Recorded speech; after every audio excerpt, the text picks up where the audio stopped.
Hi, smile സ്റ്റോറീസിൻ്റെ എട്ടാമത്തെ സ്റ്റോറിയാണ്. ഈ എട്ടാമത്തെ സ്റ്റോറി പറയുന്നതിന് മുമ്പ് എനിക്കൊരു കാര്യം ഓർമ്മിപ്പിക്കാനുള്ളത്, നിങ്ങൾ എൻ്റെ ഈ പേജ് ഫോളോ ചെയ്യണം, എൻ്റെ യൂട്യൂബ് ചാനൽ സബ്സ്ക്രൈബ് ചെയ്യണം.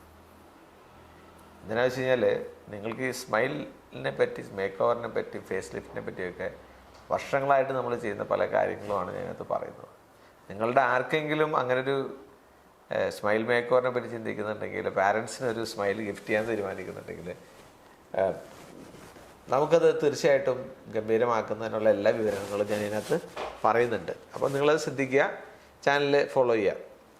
ഇന്നത്തെ സ്റ്റോറി ഒരു 13 വർഷം മുമ്പ് ഞാൻ ചെയ്ത ഒരു കോമ്പോസിറ്റ് ബോണ്ടിങ് അല്ലെങ്കിൽ കോസ്മെറ്റിക് ബോണ്ടിങ് എന്ന് പറയുന്ന ഒരു ചികിത്സയാണ്. കൊച്ചിയിലെ ഒരു നല്ലൊരു ബിസിനസ്സുകാരൻ യുവാവ്, 13 വയസ്സ് ഇപ്പോൾ പ്രായം കൂടിയിട്ടുണ്ടാവും പുള്ളിക്ക്. അന്ന് എനിക്ക് തോന്നുന്നു പുള്ളിക്ക് ഒരു 35 വയസ്സുണ്ടായിട്ടുണ്ടാവും അന്ന്. ഇപ്പോൾ ഒരു 48 വയസ്സുണ്ടാവും, കണക്ക് എന്തെങ്കിലും ആവട്ടെ. അപ്പോൾ അദ്ദേഹത്തിൻ്റെ വായിൽ അദ്ദേഹത്തിൻ്റെ അടുത്ത് വന്ന് ചിരിക്കാൻ ബുദ്ധിമുട്ടാണ്. നിങ്ങൾക്ക് പടം കാണുമ്പോൾ പറയാം, പല്ലിൽ ഭയങ്കര ഗ്യാപ്പ്, ഷേപ്പില്ല, ഒരു പ്രത്യേക അവസ്ഥയിലാണ് പുള്ളിൻ്റെ അടുത്ത് വരുന്നത്. അപ്പോൾ പുള്ളി കുടുംബമായിട്ടാണ് വന്നത്. ആക്ച്വലി കുടുംബത്തിൻ്റെ ട്രീറ്റ്മെൻറ്റിന് വേണ്ടിയിട്ടാണ് വന്നത്. അതിനുശേഷം എന്നെ കണ്ടിങ്ങനെ ചോദിച്ചു എന്തെങ്കിലും ചെയ്യാൻ പറ്റുമെന്ന് ചോദിച്ചപ്പോൾ, എന്താണ് അന്നൊന്നും പല്ലിൻ്റെ ഗ്യാപ്പ് അടയ്ക്കുക എന്ന് പറയുന്നത് കമ്പിടുക എന്ന് മാത്രമേ എല്ലാവരും പറയുള്ളൂ. അപ്പോൾ ഇതിന് 2-3 ഓപ്ഷനാണ് ഉള്ളത് കല്ലിന് ഗ്യാപ്പ് അടയ്ക്കാൻ. നാച്ചുറലായിട്ട് പല്ലടയ്ക്കണമെങ്കിൽ കമ്പിടുക ആയിരുന്നു ആദ്യത്തത്. ഇപ്പോൾ കമ്പിടാതെ അലൈനർ, ട്രാൻസ്പെറൻറ്റ് ബ്രേസസ് വെച്ചിട്ട് അടുപ്പിക്കാം. പിന്നെയുള്ളത് ഏറ്റവും ലെസ് ഇൻവേസീവ് ആയിട്ടുള്ള ട്രീറ്റ്മെൻറ്റാണ് ഡെൻ്റൽ വെനീർസ്. ഈ വെനീർസ് തന്നെ കോമ്പോസിറ്റ് ബോണ്ടിങ് വെച്ചിട്ട്, കോമ്പോസിറ്റ് പല്ലിൻ്റെ അകത്തെ കളറും ഷേപ്പും ഷെയ്ഡുമായിട്ടുള്ള മെറ്റീരിയൽ ഉപയോഗിച്ചിട്ട് നമ്മൾ പെയിൻറ്റ് ചെയ്ത് എടുക്കുകയാണത്. ആഡ് ചെയ്ത് ലേയേഴ്സ് ആഡ് ചെയ്ത്.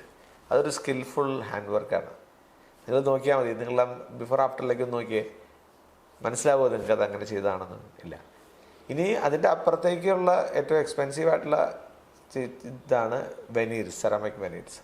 എൻ്റെ ഒരു കഴിഞ്ഞ സ്മൈൽ സ്റ്റോറിയിൽ കേരളത്തിലെ ആദ്യമായിട്ട് നമ്മുടെ സയൻറ്റിഫിക് പ്രസൻറ്റേഷനിൽ പ്രസൻറ്റ് ചെയ്യപ്പെട്ട ഒരു award, state award, Kerala IDA award കിട്ടിയ ഒരു സ്മൈൽ സ്റ്റോറി ഞാൻ പറഞ്ഞിരുന്നു, 2-മത്തെയോ 3-മത്തെയോ തോന്നുന്നു. അപ്പോൾ അതാണ് വെനീർസ് എന്ന് പറയുന്നത്. അപ്പോൾ ഇത്രയും ഓപ്ഷൻസാണ് ഇപ്പോൾ ഗ്യാപ്പുകൾ അടയ്ക്കാനുള്ളത്. ഈ പല്ലിൻ്റെ ഗ്യാപ്പുകൾ അടച്ചിരിക്കുന്നത് കോമ്പോസിറ്റ് ബോണ്ടിങ്, അതിൽ കോമ്പോസിറ്റ്സ് ഉപയോഗിച്ചിട്ടാണ്, കൈകൊണ്ട് തന്നെ ആർട്ടിസ്റ്റിക്കായിട്ട് ചെയ്യുന്നത്. ഡെൻറ്റിസ്റ്റ് എന്ന് പറഞ്ഞാൽ ആരാണ്? Doctor, engineer, artist. ഇത് 3 ചേരുന്നവർക്കാണ് ഇതിനകത്ത് എക്സൽ ചെയ്യാൻ പറ്റുള്ളൂ എന്നുള്ളതാണ് ചൊല്ല്. അറിയില്ല, പക്ഷേ എനിക്കെന്തായാലും ദൈവം അനുഗ്രഹിച്ചിട്ട് 10-25 വർഷമായിട്ടുള്ള ജീവിതത്തിൽ ഇതെല്ലാം തന്മയത്വത്തോടെ അവതരിപ്പിക്കാൻ പറ്റിയിട്ടുണ്ട്. അപ്പോൾ ഈ ഇതിപ്പോൾ നിങ്ങൾ കാണുന്ന പടം 10 വർഷത്തിന് ശേഷം എടുത്തിരിക്കുന്നതാണ്. 10-11 വർഷത്തിന് ശേഷം എടുത്തിരിക്കുന്നതാണ്. അതിനുശേഷം അത് പോളിഷ് ചെയ്തതിന് ശേഷമാണ്. നിങ്ങൾക്ക് മനസ്സിലാകാം, ഈ ട്രീറ്റ്മെൻറ്റ് സാധാരണ ഞാൻ പറയുന്നത് 5-7 വർഷമാണ്. പുസ്തകങ്ങളും പറഞ്ഞ് 7 വർഷം വരെയാണ്. അതിനുശേഷം സ്റ്റെയിൻ എടുക്കാനുള്ള സാധ്യതയുണ്ട്, സ്റ്റെയിൻ പിടിച്ചിരിക്കും, പിന്നെ അത് പോകില്ല, അങ്ങനെയൊക്കെയാണ് അതിൻ്റെ ഇത്. ഈ പ്രത്യേകിച്ച് ഇത് ഇപ്പോഴത്തെ കാലത്ത് എനിക്ക് തന്നെ ഭയങ്കര സന്തോഷമുള്ളൊരു കാര്യമാണ്. 2010-11 ചെയ്തതാണ് ഇത്. ഇപ്പോൾ 12 വർഷമായിട്ട് അതേ ഇതിൽ നിൽക്കുകയാണ്. അപ്പോൾ ഇദ്ദേഹം ഈ ഇടയ്ക്ക് എന്നെ കണ്ടിരുന്നു. അപ്പോൾ എന്നെ കണ്ടപ്പോൾ പറഞ്ഞു, നമുക്ക് ഡോക്ടർ നമുക്ക് സെറാമിക് ആക്കിയാലോ എന്നുള്ളൊരു ചിന്ത ഉണ്ടായിരുന്നു. അത് അന്ന് നമ്മൾ പങ്കുവച്ചതാണ് 7 വർഷം കഴിയുമ്പോൾ. ഇപ്പോൾ കുഴപ്പങ്ങളൊന്നുമില്ല, അതുകൊണ്ട് നമുക്ക് നടക്കട്ടെ എന്ന് പറഞ്ഞിട്ടാണ് ഞങ്ങളിപ്പോൾ നിൽക്കുന്നത്. ഈ ബിസിനസ്സുകാരൻ്റെ പ്രശ്നം എന്തായാലും വെച്ചാൽ ഇദ്ദേഹം അധികം സംസാരിക്കില്ലായിരുന്നു, ചിരിക്കില്ലായിരുന്നു. ഇതിന് മുമ്പ് ഒരു ബിസിനസ്സുകാരനെ സംബന്ധിച്ചിടത്തോളം കച്ചവടക്കാരുമായിട്ട് ഒരുപാട് കസ്റ്റമേഴ്സായിട്ട് ഒരുപാട് മിണ്ടണമല്ലോ.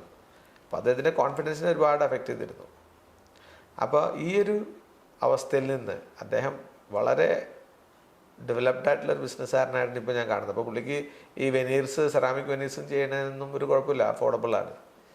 അപ്പോൾ ഞാൻ ഈ സ്റ്റോറിയിൽ പറയാൻ ഉദ്ദേശിച്ചതെന്ന് വെച്ചാൽ, സാധാരണഗതിയിൽ 7 വർഷത്തിൽ മാറ്റേണ്ട ഇത് 12 വർഷമായിട്ടും ഇത്രയും ക്ലാരിറ്റിയിൽ നിലനിൽക്കുന്നത് തന്നെ എനിക്ക് തന്നെ ഒരു സർപ്രൈസായിട്ടാണ് തോന്നിയത്. അദ്ദേഹം മെയിൻ്റനൻസ് ചെയ്യുന്നതിന് അനുസരിച്ചിട്ടാണത്. കൃത്യമായി ക്ലീൻ ചെയ്യുന്നു, പോളിഷ് ചെയ്യുന്നു. പിന്നെ അതോടൊപ്പം തന്നെ ഈ ട്രീറ്റ്മെൻറ്റ് നമ്മൾ ചെയ്തപ്പോൾ നമ്മൾ കാണിച്ച കൃത്യതയും അല്ലെങ്കിൽ ഉപയോഗിച്ച മെറ്റീരിയൽസിൻ്റെയൊക്കെ ക്വാളിറ്റി കൂടിയാണെന്നുള്ളതാണ് ഞാൻ മനസ്സിലാക്കുന്നത്. അപ്പം എന്തായാലും എല്ലാവരും ഹാപ്പി ആവണം, എല്ലാവരും നന്നായിട്ട് ചിരിക്കണം. ജീവിത വിജയത്തിന് അതാണ് ആവശ്യം. മറ്റൊരു സ്മൈൽ സ്റ്റോറിയുമായിട്ട് ഞാൻ വീണ്ടും വരാം. Thank you.